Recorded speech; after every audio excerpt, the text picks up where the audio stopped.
El péndulo se balanceaba en ángulo recto con respecto a mi cuerpo. Vi que la cuchilla había sido dispuesta de modo que atravesara la región del corazón. Rasgaría la tela de mi traje. Volvería luego y repetiría la operación una y otra vez. A pesar de su carrera terrorificantemente larga, unos 30 pies o más o menos, y de la silbante energía de su descenso, que incluso hubiera podido cortar aquellas murallas de hierro, todo cuanto podía hacer, en resumen, y durante algunos minutos era rasgar mi traje. En este pensamiento me detuve. No me atrevía a ir más allá de él. Insistí sobre él con una sostenida tensión, como si con esta insistencia hubiera podido llegar allí el descenso de la cuchilla. Empecé a pensar en el sonido que produciría ésta al pasar sobre mi traje, y en la extraña y penetrante sensación que produce el roce de la tela sobre los nervios. Pensé en todas esas cosas hasta que los dientes me rechinaron. Más abajo aún, deslizábase cada vez más abajo. Yo hallaba un placer frenético en comparar su velocidad de arriba abajo con su velocidad lateral, ahora hacia la derecha, ahora hacia la izquierda. Después se iba lejos, lejos, y volvía luego, con el chillido de una alma condenada, con el furtivo pase del tigre. Yo aullaba y reía alternativamente, según me dominase una u otra idea. Bajaba, inexorablemente, movíase a 3 pulgadas de mi pecho. Furiosamente intenté liberar con violencia mi brazo izquierdo. Estaba libre solamente desde el plato que había colgado a mi lado hasta mi boca, pero no más. Si hubiera podido romper las ligaduras por encima del codo, hubiese cogido el péndulo e intentado detenerlo, lo que hubiera sido como intentar detener una luz. Bajaba incesantemente, inevitablemente. Respiraba con verdadera angustia y me agitaba cada vibración. Mis ojos seguían el vuelo ascendente de la cuchilla y su caída con el ardor de la desesperación más enloquecida. Cerrábanse en el momento del descenso sobre mí, aun cuando la muerte hubiera sido un alivio. ¡Oh, qué alivio más indecible! Y no obstante, temblaba con todos mis nervios al imaginar que bastaría que aquella máquina descendiera un grado para que se precipitara sobre mi pecho el hacha afilada y reluciente, y mis nervios seguían temblando y hacían encoger todo mi ser a causa de la esperanza.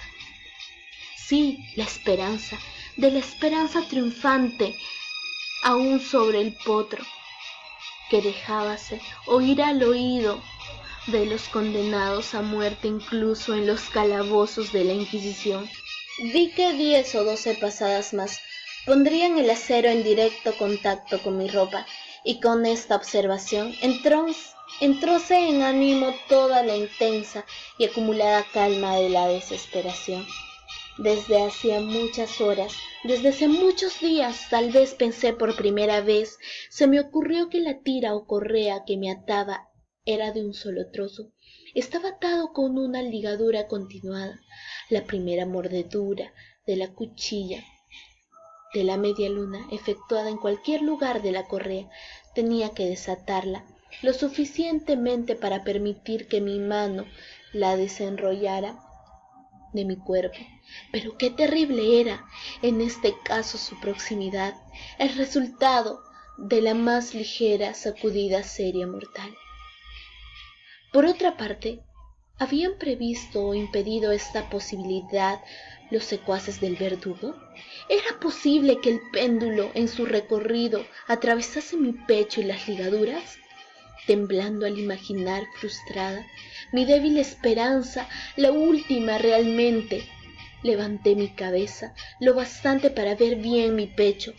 La correa Envolvía mis miembros en todos los sentidos, excepto en el recorrido de la cuchilla homicida.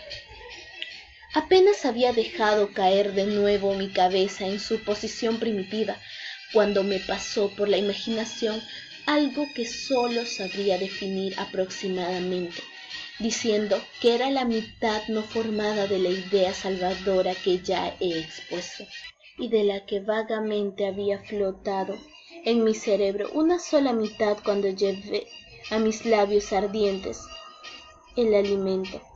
Ahora, la idea entera estaba allí presente, débil, apenas cuerda, casi indefinida, pero en fin, completa. Inmediatamente, con la energía de la desesperación, intenté llevarla a la práctica. Hacía varias horas que cerca del catre sobre el que me hallaba acostado se encontraba un número incalculable de ratas. Eran tumultuosas, atrevidas, voraces, fijaban en mí sus ojos rojos como si no esperasen más que mi inmovilidad para hacerme presa suya. ¿A qué clase de alimentos se habrán acostumbrado en este pozo?, me pregunté. Menos una pequeña parte, y a pesar de todos mis esfuerzos para impedirlo, habían devorado el contenido del plato.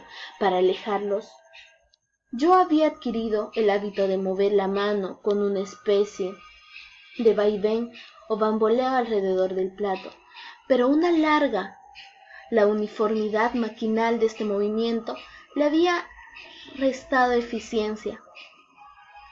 Aquella plaga, en su voracidad, clavaban a menudo sus afilados dientes en mis dedos, con los restos de la carne aceitosa y picante que aún quedaba.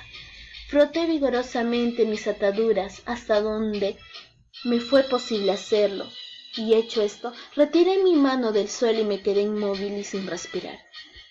Al principio, lo repentino del camino y el cese del movimiento hicieron que los voraces animales se asustaran. Se apartaron alarmados y algunos volvieron al pozo, pero esta actitud no duró más que un momento. No había yo contado en vano con su glotonería. Viéndome sin movimiento, una o dos de las más atrevidas se encaramaron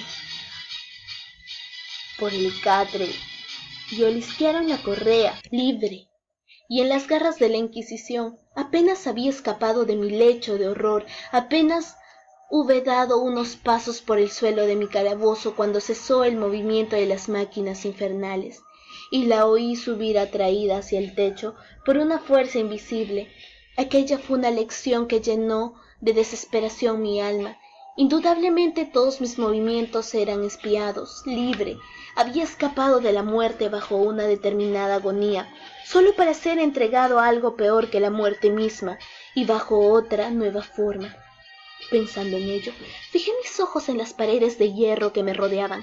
Algo extraño, un cambio que en un principio no pude apreciar claramente, se había producido con toda evidencia en la habitación durante varios minutos, en los que estuve distraído, lleno de ensueños y de escalofríos. Me perdí en conjeturas vanas e incoherentes. Había tenido ocasión de comprobar que aun cuando los contornos de las figuras pintadas en las paredes fueran suficientemente claras, los colores parecían alterados y borrosos. Ahora acababan de tomar y tomaban a cada momento un sorprendente brillo que daba a aquellas imágenes fantásticas y diabólicas un aspecto que hubiera hecho temblar a nervios más firmes que los míos. Pupilas demoníacas de una viveza siniestra y feroz se clavaban sobre mí desde 1000 sitios distintos, donde yo anteriormente no había sospechado que se encontrara ninguna, y brillaban a cual furor imaginario. Imaginario, me bastaba respirar para traer hasta mi nariz un vapor de hierro enrojecido. El resplandor del inflamado techo iluminaba sus cavidades más ocultas. No obstante, durante un minuto de desvarío, mi espíritu negóse a comprender la significación de lo que veía. El calor aumentaba rápidamente y levanté una vez más mis ojos, temblando como poseído de un ataque febril. En la celda habíase operado un segundo cambio, y este efectuábase evidentemente en la forma como la primera vez intenté inútilmente apreciar o comprender lo que sucedía. En un momento, la cámara había convertido su forma en la de un rombo, pero la transformación no se detuvo aquí. No deseaba ni esperaba que se parase. Hubiera llegado a aplicar mi pecho contra las enrojecidas paredes, como si fueran una vestidura de eterna paz. La muerte, me dije, cualquier muerte menos la del pozo. Insensato. Como no pude comprender que el pozo era necesario, que aquel pozo único era la razón del hierro candente que me sitiaba, ¿resistiría yo su calor? Y aun suponiendo que pudiera resistirlo, ¿podría sostenerme contra su presión?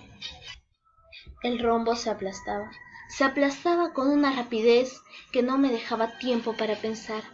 Llegó, por último, un momento en el que mi cuerpo, quemado y retorcido, apenas halló sitio para él, apenas hubo lugar para que mis pies en el suelo de la prisión.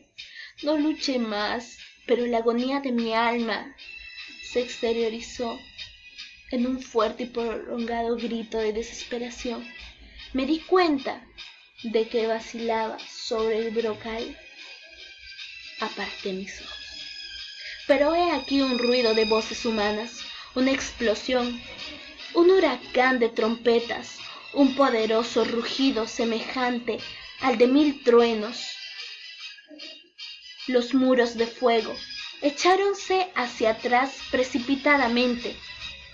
Un brazo estirado se apoderó del mío. Cuando, ya desfalleciente, me iba a caer en el abismo, era el brazo del general Lasalle. Las tropas francesas habían entrado en Toledo. La Inquisición hallábase en poder de sus enemigos.